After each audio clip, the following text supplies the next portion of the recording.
predict all the alkenes that would be formed by dehydrohalogeniation of the following halides with sodium ethoxide in ethanol and identify the Hazen alkene।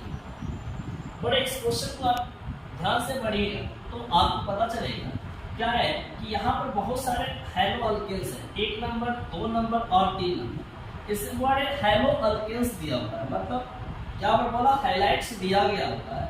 इस highlights का अभिक्रिया कराना है किसके साथ? Sodium ethoxide इन ethanol के साथ, जिससे वहां पर जो रिएक्शन हो रहा है क्लियर कहा दिया है। यहाँ पर रिएक्शन जो हो रहा है कौन हो रहा है? डीहाइड्रोहैलोजिनेशन हो रहा है, और उसके वजह से जो प्रोडक्ट बन रहा है वो अल्कीन बन रहा है। तो जो अल्कीन बन रहा है उसमें मेजर प्रोडक्ट कौन, इस चीज को आइडेंटिफाई करें। एक बार इसमें थोड़ा सा हम बात करते हैं, यहाँ पर टर्म दिया गया हुआ डीहाइड्रोहैलोजिनेशन। डीहाइड्रोहैलोजिनेशन पे हम लोग बात करते हैं तो इस टर्म का मतलब क्या है? देखो मतलब यहाँ पर डी लग गया, इसका मतलब हो गया रिमूवल, और यहाँ पे क्या है? हाइड्रो लिखा हुआ है, तो इसका मतलब हो गया हाइड्रोजन, और फिर यहाँ पर लिखा हुआ हैलोजन, मतलब कि हैलोजन, मतलब कि डीहाइड्रोहैलोजिनेशन टर्म का मतलब हो गया removal of hydrogen and halogen. It means that आप इसको सिंपली बोल सकते हो रिमूवल ऑफ HX, हाइड्रोजन और हैलोजन HX के रूप में बाहर निकलेगा, जिससे अल्कीन का फॉर्मेशन। उसी अल्कीन का मेजोरिटी बताना है कि मतलब वो जो अल्कीन बन रहा है क्या एक अल्कीन बन रहा है या एक से अधिक अल्कीन बनने के चांसेस है। यदि एक से अधिक अल्कीन बनने के चांस है तो हो सकता है उसमें कोई कम बन रहा होगा, कोई ज्यादा बन रहा होगा। तो आपको बताना है कि उसमें कौन सबसे ज्यादा प्रोडक्ट बनेगा, उसमें कौन जो होगा वो मेजर प्रोडक्ट हमको देगा, इस चीज को आइडेंटिफाई करेगा। मतलब कि हमारा जो रिएक्शन जो होगा वो रिमूवल ऑफ HX, डीहाइड्रोहैलोजिनेशन, मतलब कि टाइप ऑफ रिएक्शन हो गया। ए आपका क्या? एलिमिनेशन रिएक्शन हो गया, ठीक है। ए आपका कौन सा रिएक्शन हो गया? एलिमिनेशन रिएक्शन, ठीक है। अब एलिमिनेशन रिएक्शन हो गया, कोई दिक्कत नहीं, एलिमिनेशन रिएक्शन हो गया। तो हम जानते हैं कि रिमूवल ऑफ HX का एलिमिनेशन रिएक्शन का जो प्रोडक्ट होता है वो क्या होता है? अल्कीन होता है। अब आते हैं क्वेश्चन पे हमारा, ठीक है। अब क्या बोल रहा है? ये टर्म का मतलब हो गया, ठीक है। अब 1 ब्रोमो 1 मिथाइल साइक्लोहेक्सेन, अब इससे 1 ब्रोमो 1 मिथाइल साइक्लोहेक्सेन लिखा होता है, पर इसका रिएक्शन कराना है किसके साथ? सोडियम एथॉक्साइड इन एथेनॉल, मतलब कि NaOC2H5 कैसा होगा? तो अल्कोहलिक होगा, या एथेनॉलिक लिख सकते हैं या अल्कोहलिक सिंपली लिख दीजिए। यहाँ पे सॉल्वेंट के रूप में क्या लिया गया? इथेनॉल को लिया गया, तो अल्कोहलिक आप बोल सकते हैं, अल्कोहलिक NaOC2H5 सोडियम एथॉक्साइड। तो यहाँ पर जो टाइप ऑफ रिएक्शन जो होगा वो एलिमिनेशन रिएक्शन, एलिमिनेशन रिएक्शन। अब यहाँ पर सबसे पहले क्या करना है कि इस वाले नाम से आपको स्ट्रक्चर लिखने आना चाहिए। तो देखो क्या दिया हुआ है? यहाँ पे साइक्लोहेक्सेन दिया हुआ है, तो 6 कार्बन का रिंग बना दीजिए आप। ये साइक्लोहेक्सेन 1 पे मिथाइल है, तो 1 पर मिथाइल डाल दीजिए, और फिर सेम पोजीशन पर कौन है? ब्रोमो है, यहाँ पे आप ब्रोमो डाल दीजिए। अब रिएक्शन पैटर्न आपका रेडी है, NaOC2H5, यहाँ पे डालेंगे क्या? सिर्फ अल्कोहलिक डालेंगे, ठीक है। अब एक एलिमिनेशन रिएक्शन, मतलब कि यहाँ पर जो एलिमिनेशन रिएक्शन होंगे वो उसको ना बोलते हैं बीटा एलिमिनेशन रिएक्शन बोलते हैं। क्या बोलते हैं? Beta elimination. तो देखिए जिस कार्बन से हाइड्रोजन एटम जुड़ा होगा उस कार्बन को हम अल्फा कार्बन बोलेंगे, और अल्फा कार्बन से जुड़ा हुआ कार्बन जो होगा उसको बीटा कार्बन बोलेंगे। यहाँ पर भी क्या होगा? Beta carbon. इस कार्बन से अल्फा कार्बन से जुड़ा हुआ ये कार्बन है तो इसको भी क्या बोलेंगे? Beta carbon. मतलब कि हमारा इसमें देखा जाए तो 3 बीटा कार्बन है, ठीक है। तो अब 3 में से यहाँ पर आप और यहाँ पर ये दोनों सेम चीज देगा, ठीक है। यहाँ पर आप प्रोडक्ट का फॉर्मेशन कीजिए और यहाँ पे प्रोडक्ट का फॉर्मेशन कीजिए, दोनों क्या करेगा? हमको सेम प्रोडक्ट। लेकिन इस अल्फा और इस बीटा के बीच में यदि आप प्रोडक्ट का फॉर्मेशन कर रहे हैं तो वो हमारा डिफर करेगा। तो यहाँ पर क्या करो, देखो ये अल्फा कार्बन है, अल्फा से हाइड्रोजन हटेगा और बीटा कार्बन पर जो हाइड्रोजन एटम होंगे वहां से एक हाइड्रोजन एटम रिमूव होगा। तो यहाँ पर दो पॉसिबिलिटी बन रहा है, दो पॉसिबिलिटी बन रहा है प्रोडक्ट बनने के, अल्कीन बनने के। एक तो आप यहाँ से यहाँ बना सकते हैं इस अल्फा और इस बीटा के बीच में, या दूसरा आपका यह है कि या तो यहाँ बनाइए चाहे यहाँ बनाइए, ये दोनों सेम है। तो यहाँ पर देखो दो प्रोडक्ट हम बना कर देते हैं, ठीक है। मान लेते हैं कि यहाँ पर बन गया डबल और सी एस, क्लियर है। जो जहाँ पर होगा वहाँ, यहाँ से क्या हट गया एच, यहाँ से हटा होगा। अब हमारे दूसरा प्रोडक्ट जो बन रहा है वो इसमें बन रहा है CH2, यहाँ पर इसके बीच में डबल बन। अब यहाँ से बाहर निकला है कैसे HBr, बोले बन तो गया, दो अल्कीन बन गए, यहाँ पर भी डबल बॉन्ड आ गया, यहाँ पर भी डबल बॉन्ड आ गया, मतलब कि दो अल्कीन बन गया। अब इसमें हमको पता करना है कि इसमें मेजर प्रोडक्ट कौन होगा। तो बोले देखो यहाँ पर डबल बॉन्ड है और यहाँ पर डबल बॉन्ड। अल्कीन के मेजॉरिटी को चेक कैसे करते हैं, एलिमिनेशन रिएक्शन के केस। जो आपको पढ़ना है, आपके सिलेबस का जो लेसन है वो उसके अकॉर्डिंग हम लोग सेट रूल की बात करते हैं। अल्कीन के फॉर्मेशन की जो मेजॉरिटीज हम लोग चेक करते हैं कि मेजर प्रोडक्ट होगा, माइनर प्रोडक्ट होगा, वो सेट रूल के आधार पर हम लोग मेजर करते हैं। तो सेट रूल उसी का नाम है जेटसेफ रूल। ये कहता है कि जो अल्कीन जितना ज्यादा अल्काइलेटेड होगा, मतलब कि उस अल्कीन से जितना ज्यादा अल्काइल ग्रुप जुड़ा होगा, उसकी जो फॉर्मेशन होगी वो उतना ही ज्यादा। तो देखो यहाँ पर देखा जाए तो इस अल्कीन से एक मिथाइल ग्रुप यहाँ पर जुड़ा हुआ है, लेकिन यहाँ पर देखा जाए तो यहाँ पर कोई भी मिथाइल ग्रुप नहीं जुड़ा हुआ है। तो यहाँ पर अल्काइल पार्ट ज्यादा हो गया, यहाँ पर अल्काइल पार्ट कम है। तो जिसमें जितना ज्यादा अल्काइल पार्ट होगा वो उतना ही क्या देगा, स्टेबल प्रोडक्ट देगा, मतलब कि उतना ही मेजर प्रोडक्ट का फॉर्मेशन करेगा। मतलब कि यह हमारा क्या होगा, मेजर प्रोडक्ट होगा, और यह हमारा कौन सा प्रोडक्ट होगा, माइनर प्रोडक्ट। तो बोले क्वेश्चन में आपका कहा है क्या, सिर्फ मेजर प्रोडक्ट लिख लेंगे। मैंने आपको दोनों लिखकर बता दिया, मेजर प्रोडक्ट और माइनर प्रोडक्ट। लेकिन जब आप रिएक्शन को कराइएगा तो आप सिंपली क्या लिखेगा, मेजर प्रोडक्ट को ही लिखिएगा, क्योंकि आपका क्वेश्चन क्या आता है क्या, सिर्फ मेजर प्रोडक्ट लिख लेंगे। क्लियर है, इसमें कोई दिक्कत नहीं होगा, इसको नोट कीजिएगा। देखिए नेक्स्ट हम लोग दूसरा लेते हैं यहाँ पर, ठीक है। ये तो हो गया पहला, एक नंबर कंप्लीट।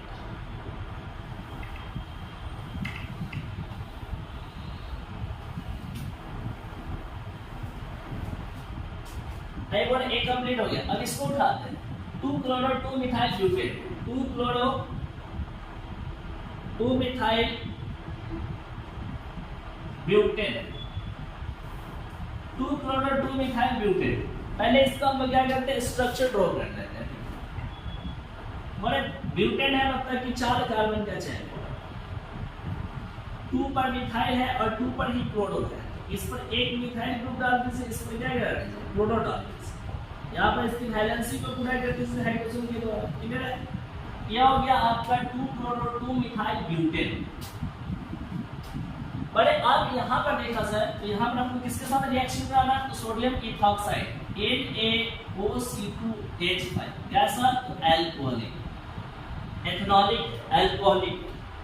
तो कौन सा रिएक्शन होगा, यहाँ पर भी होगा beta elimination reaction, beta elimination reaction होगा। ठीक है, यहाँ पर जब बोले बीटा एलिमिनेशन रिएक्शन होगा तो क्या बनेगा, यहाँ पे बीटा एलिमिनेशन रिएक्शन होगा तो क्या बनेगा, देखिए ध्यान से। ये बोले हाइड्रोजन एटम है, इससे जुड़ा हुआ carbon alpha carbon, beta carbon, beta carbon, ये भी क्या होगा, बीटा कार्बन, मतलब 3 बीटा कार्बन।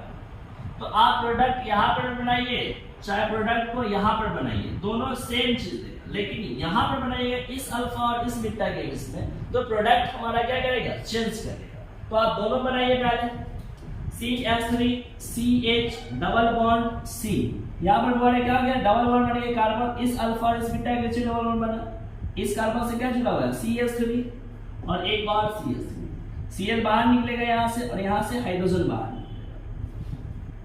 दूसरा केस, जब आप इसके और इसके बीच में बनाइएगा तो यहाँ से हाइड्रोजन बाहर निकलेगा और यहाँ से हाइड्रोजन बाहर निकलेगा, तो बनेगा यहाँ से क्या चीज, CH3 CH2 CH3 double bond CH2 बन जाएगा। क्या बन जाएगा? CH2 बन जाएगा। ये दो प्रोडक्ट का फॉर्मेशन और बाहर निकल गया आपका HCl। ठीक है, अब इसमें से बड़ा चेक करना हमको कि कौन मेजर प्रोडक्ट होगा और कौन माइनर प्रोडक्ट होगा। तो सीधा हम जो डबल बॉन्ड को उठा लेंगे यहाँ पर हम लोग क्या करेंगे? डबल बॉन्ड को उठा लेंगे। बड़े इस एल्केन से देखिएगा, एक अल्काइल ग्रुप, दो अल्काइल ग्रुप और तीन अल्काइल ग्रुप। कितने अल्काइल ग्रुप है? तीन अल्काइल ग्रुप। और इस अल्केन से कितने अल्काइल ग्रुप है? दो अल्काइल ग्रुप है। तो अकॉर्डिंग टू सेडशेफ रूल क्या जानते हैं? जिसमें जितना ज्यादा अल्काइल पार्ट होगा वो उतना ज्यादा अल्कीन स्टेबल होगा, मतलब उसका फॉर्मेशन उतना ही ज्यादा होगा। तो बड़े ये हमारा क्या हो जाएगा? मेजर प्रोडक्ट होगा, मेजर प्रोडक्ट। और ये बड़े क्या होगा? माइनर प्रोडक्ट हो जाएगा। कौन सा प्रोडक्ट हो जाएगा? Minor product. ठीक है, मैंने आपको दोनों इसमें भी बना दिया, लेकिन अकॉर्डिंग टू क्वेश्चन हमको ओनली क्या लिखना है? मेजर प्रोडक्ट लिखना है। तो आप मेजर प्रोडक्ट पे ध्यान दीजिएगा। क्लियर है? बड़े एक और क्वेश्चन है इसमें, इसको मिटाते हैं।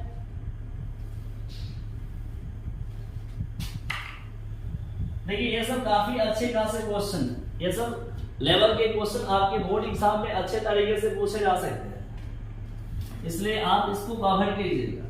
ये भी हो गया आपका। अब एक तीसरा टाइप बच गया 2,2,3 ट्राई मिथाइल 3 ब्रोमो पेंट। बड़ा देखो, ऑर्गेनिक केमिस्ट्री में एक दो चीजें याद रखना। सबसे पहला कि आपको IUPAC नेमिंग जो होना चाहिए वो आपका स्ट्रांग होना चाहिए। नाम से स्ट्रक्चर लिखने एकदम निश्चित रूप से आने चाहिए, समझे कि स्ट्रक्चर से नाम, नाम से स्ट्रक्चर, ये दोनों चीजें आपका एकदम 100% मजबूत होना चाहिए पोर्शन। ये देखिए, आप मान लेते इसका हमको रिएक्शन लिखना है और जिस बच्चा को इस नाम से उसका स्ट्रक्चर लिखने नहीं आएगा तो फिर वो आइडेंटिफाई नहीं कर पाएगा, तो फिर उस रिएक्शन को कैसे पूरा कर पाएगा। इसलिए बड़े नाम से स्ट्रक्चर को लिखने एकदम 100% आपको आना चाहिए ऑर्गेनिक केमिस्ट्री के ऑर्गेनिक रिएक्शन को सही तरीके से लिखने के लिए। आप देखो ध्यान से, बड़े इसका स्ट्रक्चर बनाना है। पहले यहां से उठाओ रूट वर्ड को, पेंटेन को उठाते हैं। ठीक है, तो पेंटेन में कितने कार्बन होते हैं? 5 कार्बन होते हैं। 5 कार्बन को पहले सीरियली नंबर से सजा दो। 5 कार्बन हो गया। एन है तो कार्बन कार्बन के बीच में सिंगल बॉन्ड होगा। बड़े यहाँ पर देखो 2 2 और 3 2 2 3 ट्राई मिथाइल है और 3 पर क्या है? ब्रोमो है। तो 1 2 3 यहाँ पर डालते से क्या चीज? एक मिथाइल डालना है। 3 पर एक मिथाइल आएगा इसमें से और एक ब्रोमो आएगा। अब यहाँ पर देखो 2 2 पे क्या है? डाई मिथाइल है। यहाँ पर मिथाइल है और यहाँ पर भी मिथाइल है। ये सब के वैलेंसी को पूरा करो हाइड्रोजन के द्वारा। बॉर्डर देखो ध्यान से, इसका हम लोग को रिएक्शन कराना है NaOC2H5 के प्रेजेंस में। कैसा? अल्कोहलिक होना चाहिए। कैसा होना चाहिए? अल्कोहलिक होना चाहिए। अब बड़े यदि ऐसा कंडीशन होगा तो हम लोग क्या करेंगे? यहाँ पर देखो बड़े, पहले ये हाइड्रोजन है तो ये अल्फा कार्बन हो गया। अब बीटा कार्बन को चेक करो, अल्फा से यहाँ बीटा कार्बन है, ए बीटा कार्बन है, ए बीटा कार्बन। यहाँ पर तो कोई दिक्कत नहीं होना चाहिए। आप देखो ध्यान से, इस क्वेश्चन में थोड़ा सा देखने योग्य बातें हैं, कुछ लॉजिकल चीज है। देखो इस बीटा कार्बन पर हाइड्रोजन प्रेजेंट है, इस बीटा कार्बन पर हाइड्रोजन प्रेजेंट है, लेकिन इस बीटा कार्बन पर हाइड्रोजन प्रेजेंट नहीं है। तो इस अल्फा और इस बीटा के बीच में डबल बॉन्ड का फॉर्मेशन नहीं होगा। देखो ध्यान से, इस बीटा कार्बन के पास अल्फा मतलब ये हाइड्रोजन नहीं है, बीटा कार्बन के पास हाइड्रोजन नहीं है, तो यहाँ पर इस अल्फा और इस बीटा के बीच में कोई भी एलिमिनेशन रिएक्शन नहीं होगा। यहाँ पर है, यहाँ पर है, तो यहाँ पर बनने के चांस है और यहाँ पर बनने के चांस है। ठीक है, इस अल्फा बीटा के बीच में बन सकता है, इस अल्फा बीटा के बीच में बन सकता है, लेकिन इस अल्फा और इस बीटा के बीच में नहीं बन सकता क्योंकि due to absence of beta hydrogen. तो देखो भाई, इसके अकॉर्डिंग बात करते हैं तो इसमें पहले बनाते हैं अल्फा और इस बीटा के बीच में डबल बनाते हैं। तो कैसे लिखिएगा? CH3 CH, एक हाइड्रोजन हटाते हैं दो में से, तो यहाँ पे डबल बॉन्ड आएगा C, CH3 CH3 CH3 और क्या चीज CH3। क्लियर है? एक प्रोडक्ट यहाँ बन गया। दूसरा प्रोडक्ट देखिए, इस अल्फा और इस बीटा के बीच में, इस अल्फा और इस बीटा के बीच में हम दूसरा प्रोडक्ट बनाते हैं। देख पा रहे, यहाँ पर अल्फा कार्बन है, बीटा कार्बन, इसके बीच में बनाना है। तो देखो यहां से कैसे लिखिएगा, CH3 CH2 C double bond CH2 CH3 CH3 CH3 और बाहर निकल गया क्या चीज HBr। क्लियर है? अब देखिए यहाँ पर ए अल्कीन को ले लो, यहाँ पर इस अल्कीन को ले लो। बोले इससे एक अल्काइल ग्रुप और एक दूसरा अल्काइल ग्रुप, इसमें दो अल्काइल ग्रुप है, इसमें देखो 1 2 और 3 अल्काइल ग्रुप है। तो इसमें अल्काइल पार्ट क्या है, ज्यादा है। तो ये क्या हो गया हमारा सेडजेव रूल के अकॉर्डिंग मेजर प्रोडक्ट हो गया, और ये हमारा क्या हो जाएगा, माइनर प्रोडक्ट हो जाएगा। ठीक है? तो इस तरीके से इस क्वेश्चन को हम सॉल्व कर लेंगे। ठीक है? थोड़ा सा ध्यान देना है हर एक चीज पे, हर एक छोटे छोटे बिंदु पे यदि आप ध्यान दीजिएगा तो आप ऑर्गेनिक केमिस्ट्री के ऑर्गेनिक रिएक्शन को आप अच्छे तरीके से क्या कर सकते हैं, लिख सकते हैं। ठीक है? चलिए